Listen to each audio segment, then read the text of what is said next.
아멘. 공의를 물같이 흐르게 하라.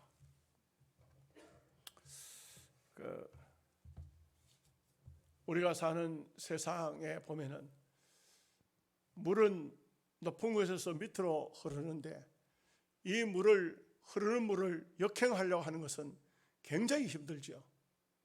그런데도 이 사회 속에는 어쩌면은 공의가 아닌, 정의가 아닌 이상한 것들이 세상을 지배할 때가 있습니다.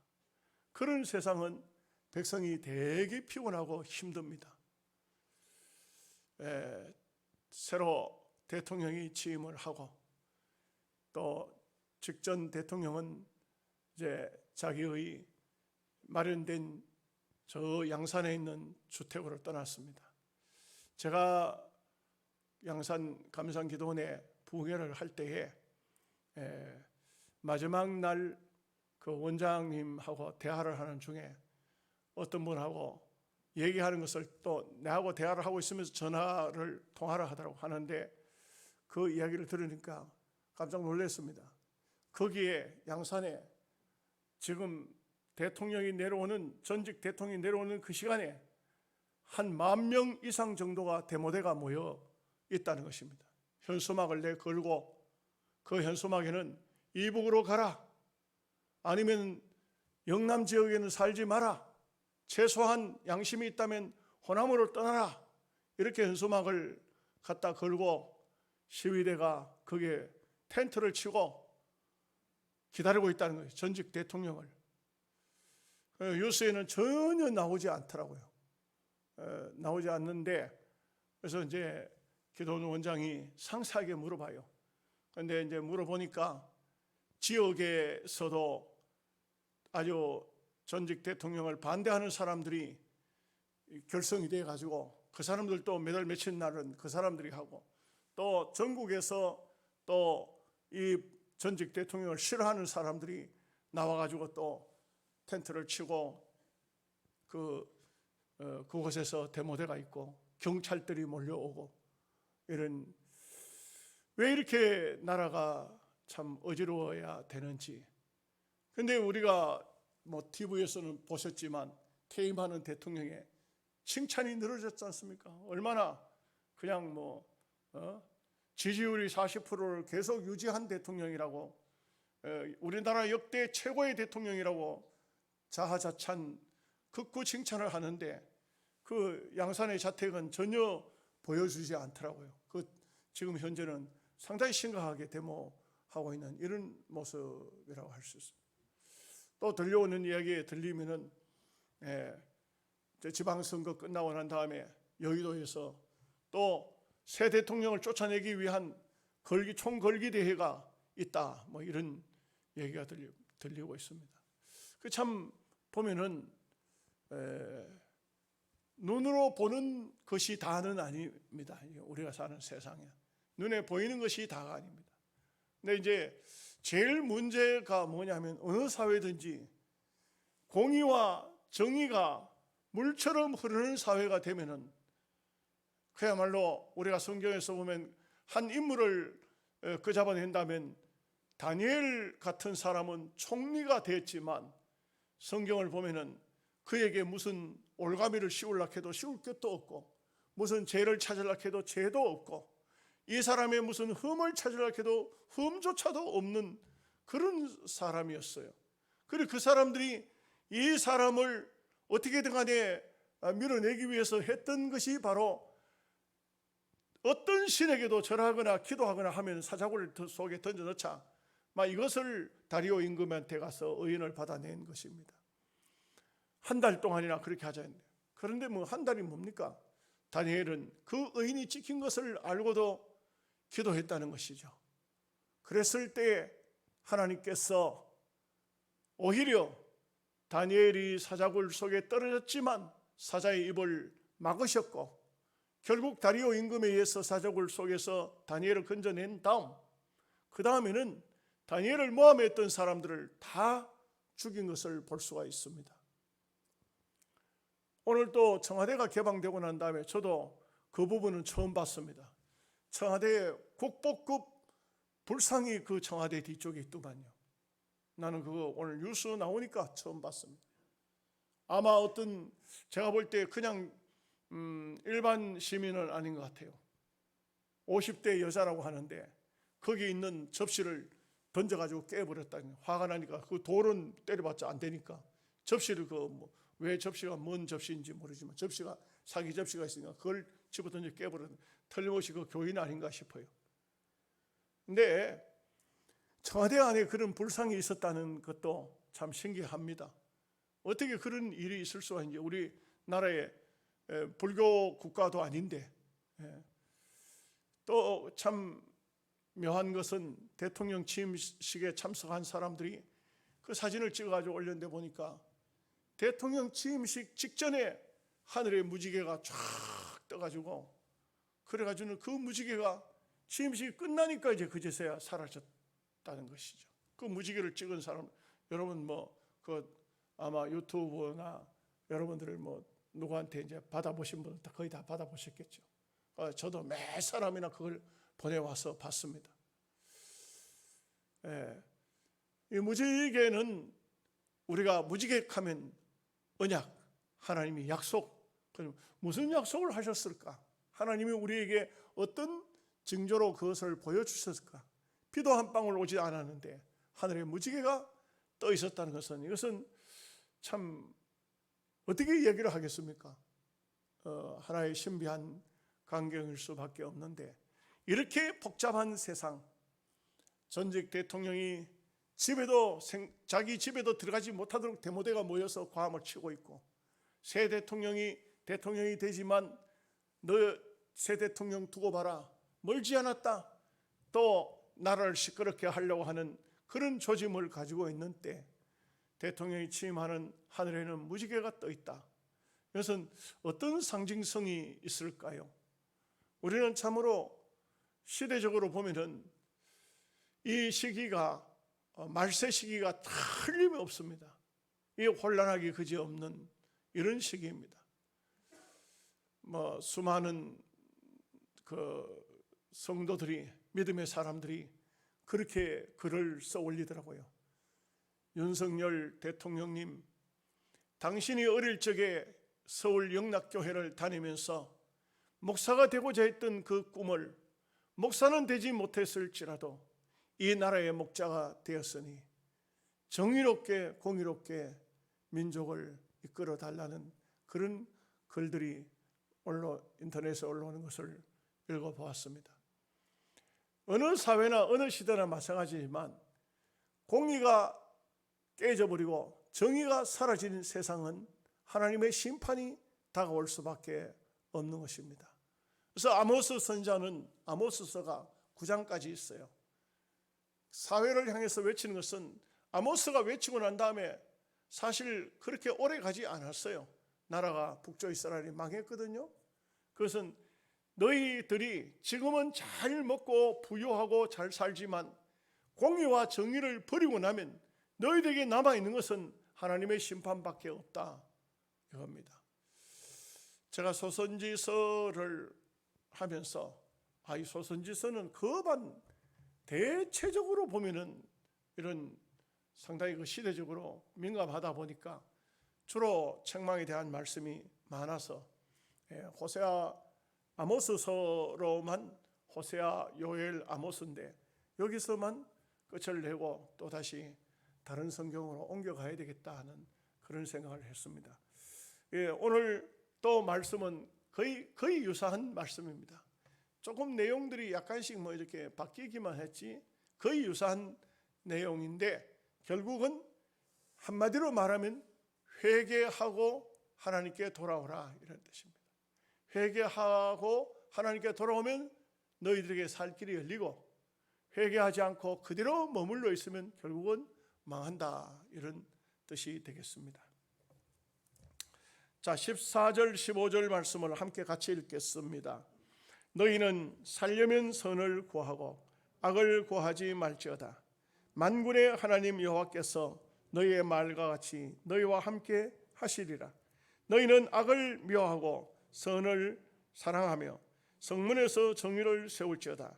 만군의 하나님 여호와께서 혹시 요셉의 남은 자를 불쌍히 여기시리라. 선을 구하고 선을 사랑하며, 선이 뭘까요? 선은 하나님입니다. 악은 뭘까요? 구체적으로 말하지 않았지만 악은 우상입니다. 하나님 백성은 선을 사랑하고 마땅히 하나님을 사랑하고 악은 마땅히 미워해야 되는데, 이게 반대가 되어지는 것이 무서운 죄라 이 말이죠.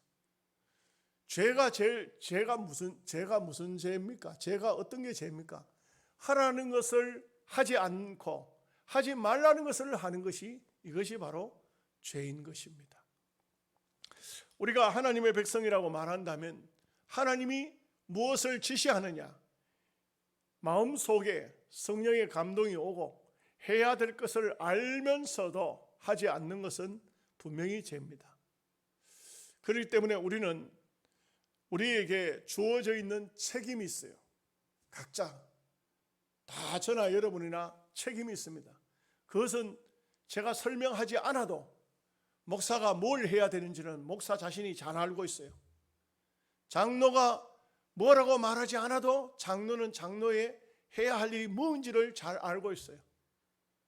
집사도 권사도 교회 안에 중직자가 되었으면 어떻게 해야 된다는 것은, 이거는 굳이 설명하지 않아도 본인들이 잘 알고 있어요.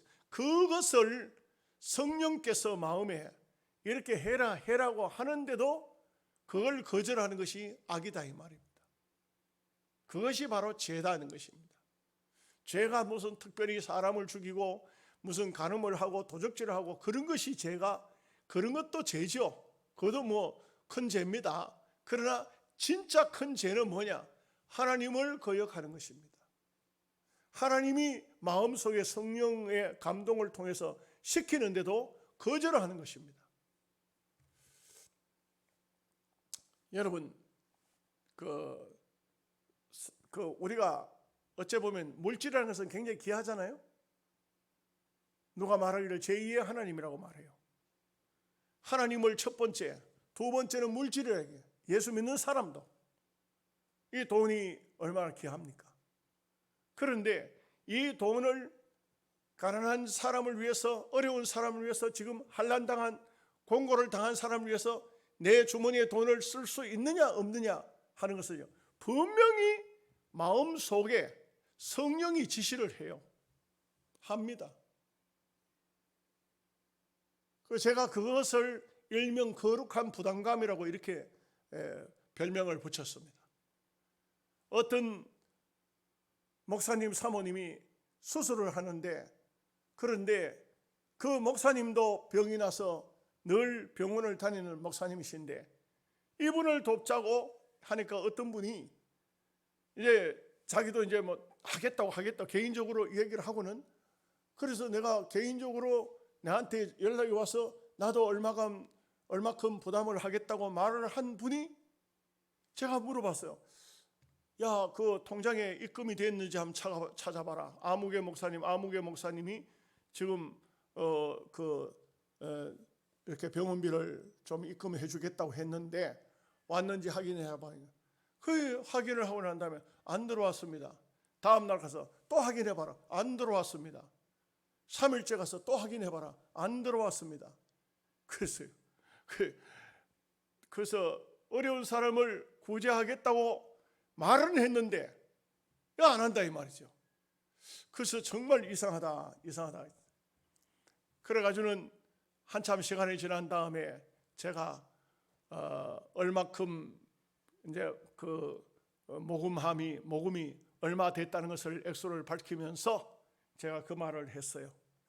어떤 몇몇 분들은 나도 동참하겠다 전화를 말씀을 하셨는데 입금이 되지 않은 것은 어떤 연고인지 잘 모르겠다 이렇게 했더니 어떤 목사님이 아이고 미안합니다 하면서 당장 이렇게 돈을 입금을 했어요. 그래 입금을 처음에 하겠다 했더니 한 3분이 안 하고 있다가 제가 그 말을 하자 전부 다 했어요. 그래서 제가 거기에 일일이 내가 답을 주기를 그랬어요. 아이고 목사님 해놓은 말이 있지만 거룩한 부담감을 이기지 못하여 또 이렇게 동참을 하셨군요. 고맙습니다. 우리는 그렇습니다. 우리는 하나님의 사람이잖아요.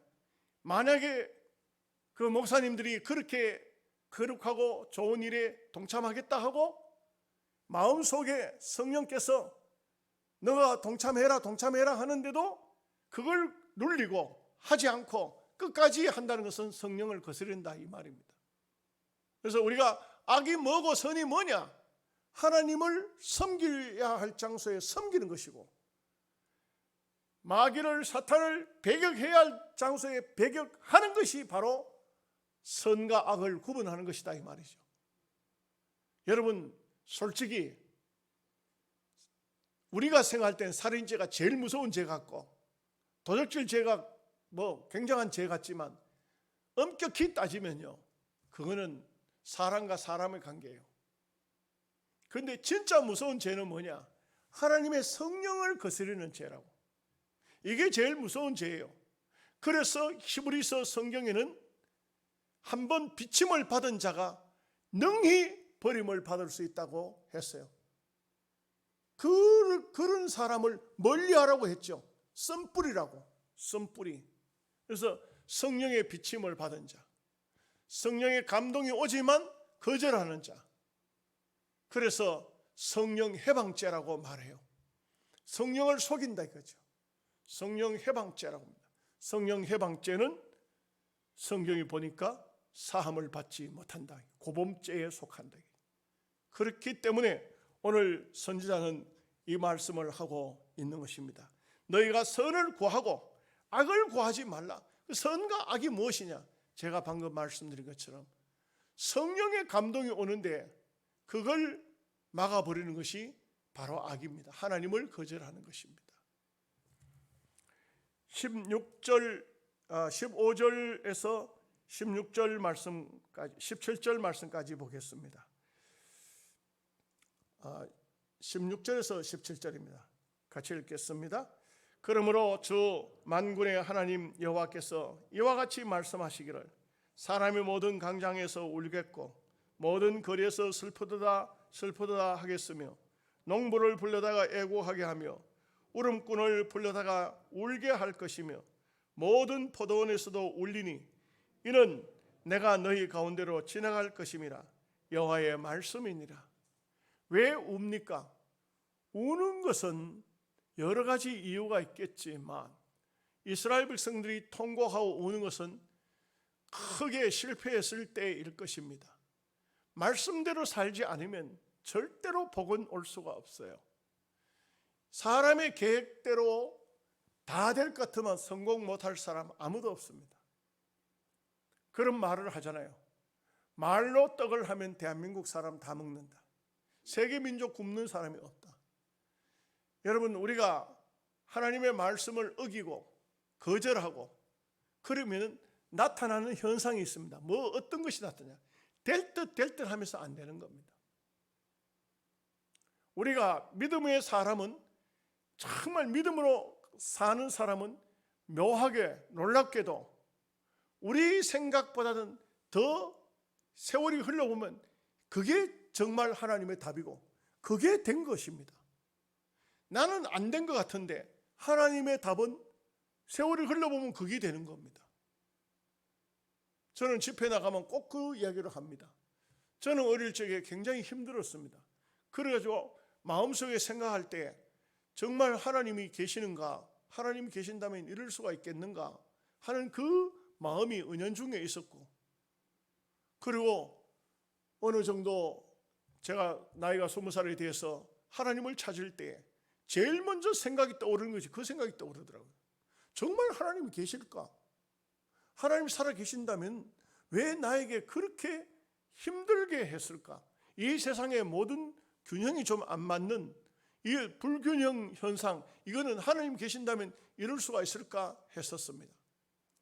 그런데 세월이 흘러보니까 그게 바로 나에게는 큰 아픔이요 고통이었던 것이 축복이 되더라고요. 그래서 우리가 생각할 때 우리는요, 언제든지 하나님의 역사는 돌아봐야 알 수 있지, 앞의 것은 전혀 잘 모릅니다. 하나님이 계시해 주지 않는 한. 이스라엘 백성들이 하나님의 말씀을 어기고 선은 멀리하고 악을 가까이하고 우상을 섬기고 세상의 쾌락을 좋아하고 물질주의로 가고 한 번 초상이 난다 이거죠. 농부들도 울고 우는 사람은 불려다가 울고 온 나라의 전쟁터 울음 바다가 되는 것입니다. 성도에게 있어서 어려움이 온다든지 고통이 오는 것은 이것은 하나님을 향해서 깨달음을 주시기 위한 뜻이 계시는 것입니다. 분명히 어려움이 왔는데도 기도할 줄 모른다. 큰 문제가 생겼는데도 하나님을 찾지 않는다. 그것은 그래도 평안하다면 하나님의 택한 백성이 아닐 것입니다. 그래서 우리는 하나님의 백성이라면 말씀이 가라 하면 가고 말씀이 서라 하면 서는 그 삶을 살아야 됩니다. 자, 17절에서 18절 두 절 말씀을 한번 보겠습니다. 모든 18절 19절 말씀. 하 있을진저 여호와의 날을 사모하는 자여, 너희가 어찌하여 여호와의 날을 사모하느냐? 그 날은 어둠이요 빛이 아니라 마치 사람이 사자를 피하다가 곰을 만나거나 혹은 집에 들어가서 손을 펴게 되었다가 뱀에게 물림 같도다. 20절까지 보겠습니다. 여호와의 날은 빛없는 어둠이 아니며 빛남 없는 캄캄함이 아니냐. 그 여호와의 날은 보통 여호와의 날 가는 것은 마지막 종말을 여호와의 날이라고 하기도 합니다. 구원의 날, 심판의 날. 하나님의 사람에게는 구원의 날, 하나님 믿지 않는 사람에게는 심판의 날. 그런데 우리도 살다가 보면 큰 어려움을 당하면 아이고 그만 천당 갔으면 좋겠다 이런 말 하죠. 아이고 이제 세상 끝내고 천당 갔으면 좋겠다. 여러분, 유대인들도 그들 마음속에 어떤 생각을 하고 있냐면은 이 앞부분에서 큰 전쟁이 일어났든지 기근이 일어났든지 뭔가 큰 문제가 생겨가지고 굉장한 고통과 아픔을 가졌지 않습니까? 그러니까 이 사람들 생각에는 이제 그만 세상 끝났으면 좋겠다. 우리로 말하면 예수님 재림해 오셨으면 좋겠다. 이제는 세상 다 끝나고 종말이 왔으면 좋겠다. 그런데 오늘 선지자는 뭐라고 말하냐면 너희는 종말을 기다리고 여호와의 날을 기다리지만 그날 가서 복 받는 거 아니다 이게.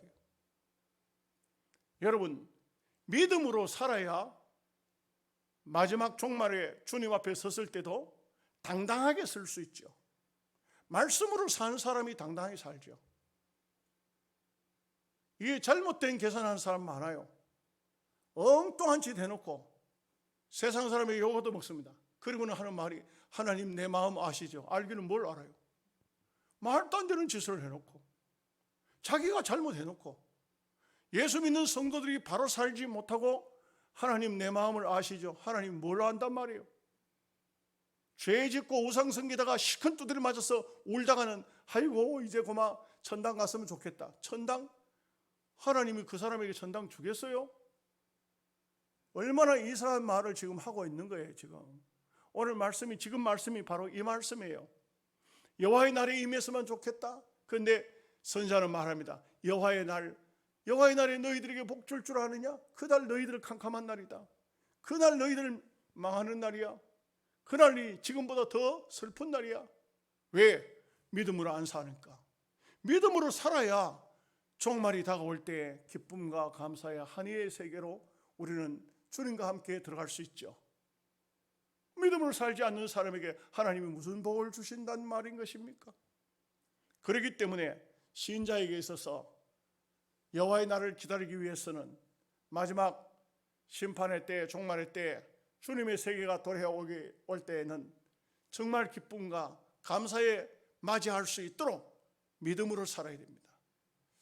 개인적인 종말도 그렇지 않습니까? 여러분 인생을 살다가 마지막 종말이 딱 왔습니다. 어떤 사람은 할렐루야 하나님 감사합니다 이렇게 하는 사람이 있고, 두려움과 근심 걱정이 가득 차는 사람이 있습니다. 우리가 성경을 통해 보면 사도 바울도 보면 자기는 면류관을 받을 것을 확신하고, 그리고 나와 같이 믿음으로 산 사람에게는 반드시 하나님께서 상을 주실 것이다 이렇게 확신하고 있죠. 존 칼빈도 그랬어요. D.L. 무디도 그랬어요. D.L. 무디 같은 사람은 천국이 눈에 보였어요. 얼마나 감격스러워, 뷰티풀 내가 들어갈 천국 너무 좋아했어요. 그런가 하면 역사적으로 보면요, 옛날에 영국의 메리 여왕이나 또 엘리자베스 여왕 같은 경우에는 지옥불이 보인다고 자기들 입으로 말했어요. 지옥불이 보인다고 그럽니다. 그러니까 여호와의 날이라는 것은 마지막 날이지만 여호와의 날이 모든 사람에게 은혜와 축복의 날은 아닙니다. 말씀대로 안 살고 앞에 보면은 선을 행하지 않고 악을 행하고 온갖 죄를 범하다가 그날에 멸망이 임했습니다. 모든 사람이 울고 통곡합니다. 그러면서 하는 말이 여호와의 날이 왔으면 좋겠도다. 선지자가 말합니다. 너희에게 여호와의 날이 축복의 날일 것 같으냐? 말도 안 되는 얘기다. 그날은 어두움의 날이다. 그날은 너희들에게 빛이 없는 날이다. 그날에게 너희에게 캄캄함이 임할 것이다. 이것을 지금 말씀하고 있는 것입니다. 자, 21절에서 22절 말씀을 다 같이 읽겠습니다.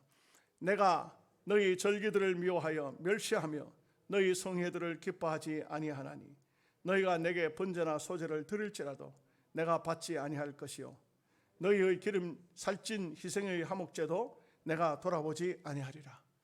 제가 이 아모스서가 9장인데 9장으로 좀 끝을 이제 아모스서로 소선지서를 끝을 내겠다는 말씀이 선지서마다 이 말씀이 다 나와요.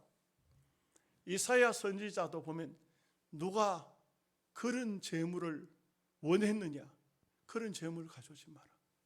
그런 재물에 내가 이미 배가 불렀다. 너희가 내게 보이러 오느냐? 내가 너희가 가져온 재물에 이미 배가 불렀다. 여러분, 하나님은 신이시잖아요.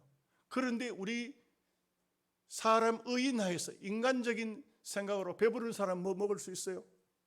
배가 만땅이 되는데 뭘 먹습니까? 못 먹잖아요. 하나님께서 너희가 다시는 내게 그런 재물을 가져오지 마라. 이사야 선지자만 했습니까? 말라기 선지자는 뭐라 합니까? 너희가 그런 재물을 가져와서 헛되게 불살하고 있으니 누군가가 성전 문을 닫는 사람이 있으면 좋겠다.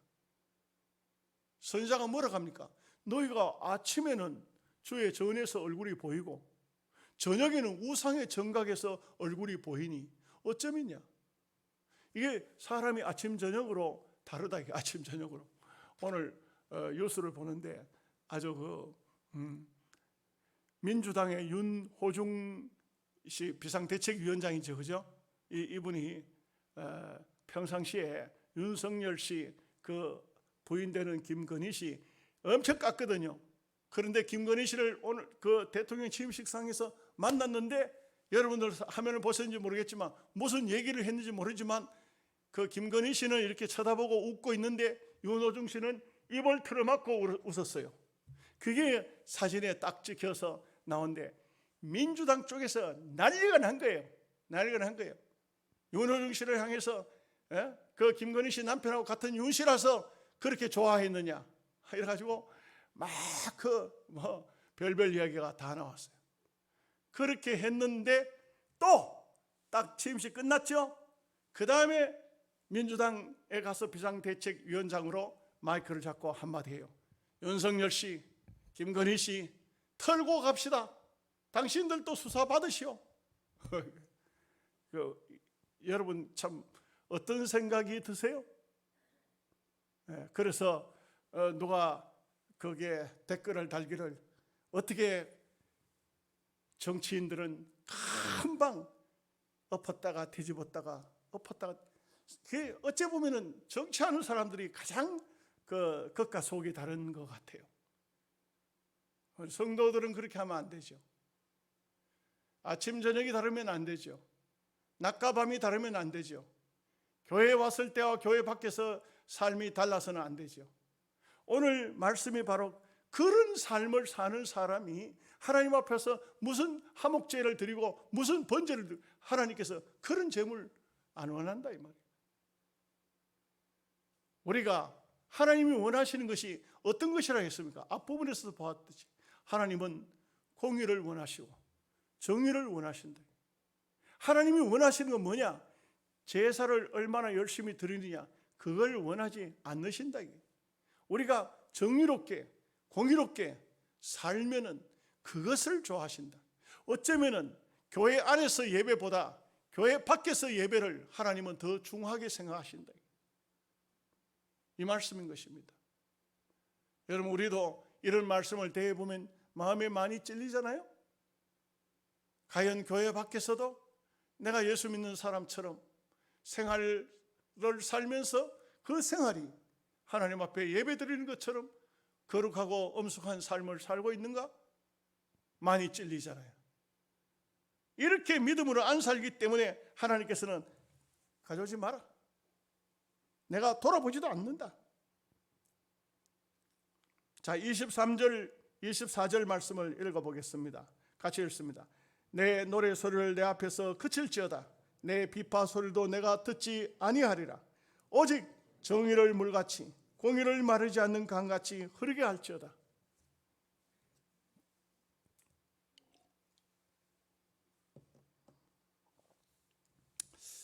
하나님의 성전은 기본적으로 성전에는 노래하는 사람들이 있습니다. 레위 지파, 고라의 자손들, 아삽, 이런 사람들, 노래하는 사람들입니다. 그래서 제사를 지내러 오는 사람이 하나님 앞에 무슨 제사를 드리든 간에 제사를 드리러 들어올 때 성전 안에서는 아주 우리도 예배 드리러 오면 예배 전에 찬양을 하고 또는 음악을 틀어놓고 이렇게 분위기가 아주 경건한 분위기, 엄숙한 분위기 이렇게 하지 않습니까? 하나님께서는 그것도 하지 말아요. 그것도 하지 말아요. 왜 하지 말아 합니까? 공의와 정의를 지키지 않는 사람이 하나님 앞에 와서 극단적으로 비유를 해봅시다. 밤새도록 노름한 놈이 돈 많이 땄다고 11조금 감사원금 푸짐하게 가져와서 하나님 앞에 갖다 놓고 하나님 나를 받으소서, 하나님께서 뭐라고 하시겠어요? 하나님께서 그 불의한 재물을 기뻐 받으실까요? 그렇지 않잖아요. 오늘 하나님께서 말씀하시기를 앞부분에서는 제사도 금지하라 했지만 가장 기본적으로 성전이 존재한 한 성전 안에는 음악이 있잖아요. 노래하는 사람이 있었잖아요. 지금은 우리가 노래하는 사람들이 어떤 일부분 시간에서만 예배당 안에서 노래하지만 그러나 대체적으로 보면 음악을 주일날이든지 수요일날이든지 이렇게 경음악을 틀어놓고 새벽기도 시간에도 그러니까 분위기를 경건한 분위기로 만들고 이렇게 하잖아요. 하나님 앞에 예배를 드리기 위해서 그것조차도 하지 마라. 하지 마라. 왜? 너희가 공의가 없는, 정의가 없는 그런 삶을 살면서 무슨 뭘 한다고 하느냐. 하지 마라. 자, 25절 말씀을 함께 보겠습니다. 같이 읽겠습니다. 이스라엘 족속아, 너희가 40년 동안 광야에서 희생과 소제물을 내게 드렸느냐? 40년 뭐죠? 바로 광야 40년을 말합니다. 광야 40년에서는 하나님 앞에 사실 출애굽기 20장의 성막 제도가 세워졌습니다만은 여기 이 말씀을 보면은 광야에서는 제사를 안 드린 것 같아요. 제사 제도는 다 말씀했는데 특별한 일이 있으면은 제사를 드리는지는 잘 모르겠는데 여기 이 말씀으로 봐가지고는 광야에서는 안 했다 이 말이죠.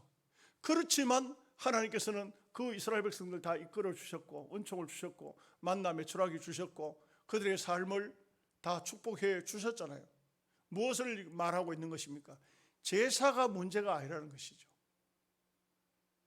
그래서 사무엘 선지자가 사울 임금을 향해서 한 말이 바로 그 말 아닙니까? 하나님은 제사보다 순종을 더 원하신다. 사울 임금은 아말렉을 들어가서 양을 잡고 소를 잡고 살찐 짐승들을 끌고 왔지만 왜 왔느냐 하니까 하나님 말씀을 순종치 않고 왜 이거 다 진멸하라 했는데 왜 죽이라 했는데 안 죽이고 끌고 왔냐 하니까 한 말이 하나님께 제사를 드리려고. 하나님은 제사보다 순종을 원하신다. 그리고 우리가 믿음의 사람이라면 이런 선자의 외침을 정확히 파악하고 잘 귀에 담아야 됩니다. 자, 이제 26절 말씀을 함께 같이 보겠습니다. 너희가 너희 왕 식굿과 기운과 너희 우상들과 너희가 너희를 위하여 만든 신들의 별 형상을 지고 가리라. 무엇을 말하고 있냐면 여기에 식굿, 이것은 몰록입니다. 몰록 우상을 말합니다. 그리고 기운, 별신입니다. 앞에도 뒤에도 별 형상이라고 나옵니다만 별신입니다. 이런 우상들을 하나님이라고 섬기고 하나님은 등지고 말씀을 떠나 있고 이래 하기 때문에 하나님께서는 지금 이 백성들에게 너희가 그렇게 우상을, 너희가 그렇게 몰록을 좋아하고 별신을 좋아하고 뭐 여기는 나타나지 않지만 온갖 우상들을 섬겼는데, 그러면 너희가 그 신들이 그렇게 좋다면 내가 너희들에게 그 신을 아예 잘 섬기도록 해주마. 바벨론 나라는 태양신이에요. 태양신. 바벨론에 끌려가고 이 북쪽 사람들은 아수르로 가고 다 큰 나라들은 섬기는 우상들이, 작은 나라들이 생각할 때는 큰 나라가 우상을, 저 태양신을 잘 섬겨가지고 복을 받았는가 이렇게 해가지고 그 섬기던 신을 섬긴다고. 옛날에 우리나라에도 선교사가 와서 복음을 전했을 때 무슨 얘기를 했는지 압니까? 조상들이 서양신이라고 그랬어요. 야수교라 했는데 야수교는 서양신이라고 그랬어요. 동양신은 불교고 유교고, 그리고 유교는 조상이잖아요. 그래서 서양신을 섬긴다 이렇게 했어요. 서양신이 아니고 여호와는 살아계신 만왕의 왕이신 천상 천하에 그분밖에 진정한 신이 없는 그런 신이죠. 근데 이 이스라엘 백성들은 큰 나라, 이 아수르는 별 형상이에요. 그런데 이제 그 바벨론은 태양신 이렇게 되어 있는데, 이런 신들을 이들이 섬기니까 그러면 좋다. 너희들 그 신을 지게 하겠다. 신을, 그 신전 앞으로 끌려가도록 만들겠다. 그래서 북쪽 이스라엘은 아수르로, 남쪽 유다는 바벨론으로 끌려가는 겁니다. 27절 말씀 보겠습니다. 내가 너희를 다메섹 밖으로 사로잡혀 가게 하리라. 그의 이름이 만군의 하나님이라 불리우는 여호와께서 말씀하셨느니라. 그 항상 아주 강조점을 줄 때는 여호와께서 말씀하셨다. 하나님의 본 이름이에요. 하나님이 말씀하셨다 이렇게 아니고 여호와께서, 또는 더 강조점을 줄 때 여호와의 입의 말씀이니라. 여호와의 입의 말씀이, 이런 말씀을 할 때는 굉장히 그 강조점을 두고 변개치 않는, 하나님의 변하지 않는 말씀이라는 것을 해주고 있죠. 다메섹 밖으로, 이제 정확히 말합니다. 너희들 나라에서 이 나라 밖으로 다 너희들 그 하나님을 버리고 우상을 섬기는 그 곳으로 섬기러 갈 것이다. 포로로 끌려갈 것을 예언하고 있습니다. 기도하겠습니다. 하나님 우리 아버지, 은혜와